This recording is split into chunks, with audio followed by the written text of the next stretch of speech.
महापुरुषों ने हम लोगों के कल्याण के लिए क्या कहा, उसी को हम लोग पाठ करते हैं सत्संग में, उसी को समझने का प्रयास करते हैं।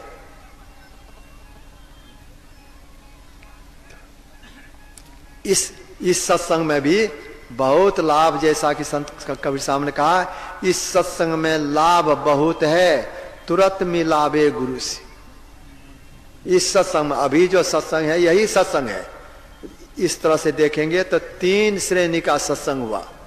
सत्संग का अर्थ ही होता है सत्य का संग, और सत्य के लिए कहा गया सत्य सोई जो विनसे नाही, जिसका नाश कभी नहीं होता।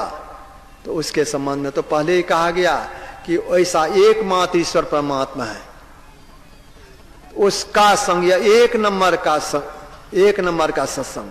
2 नंबर का उस ईश्वर परमात्मा जो सत्स्वरूप हैं, उनका संग जो किए हुए संत महापुरुष हैं, उन संतों का संग हो जाए, या 2 नंबर का सत्संग। और वह भी सब समय सबको उपलब्ध नहीं, तो उनकी वाणी का संग करते हैं, उनके ज्ञान को हम लोग मनन करते हैं, अध्ययन मनन करते हैं, उससे हम लोगों को मार्गदर्शन होता है, सही रास्ता पर चलने का ज्ञान प्राप्त होता है। यह 3 नंबर का सत्संग, इस 3 नंबर के सत्संग को भी बड़ा दुर्लभ बतलाया गया है। इस सत्संग में लाभ बहुत है, तुरंत मिलावे गुरु से। इसी वह लाभ होता क्या है, तुरंत मिलावे गुरु से। गुरु कहते हैं ज्ञान को, गुरु नाम है ज्ञान का, शिष्य सीख ले सो। इस सत्संग में ज्ञान की प्राप्ति होती है। अगर इस सत्संग में लोग नहीं आवे तो भूले हुए रहेंगे, केवल कै खाना कै सोवना और न कोई चित्त, सतगुरु शब्द विसारिया आदि अंत का मित।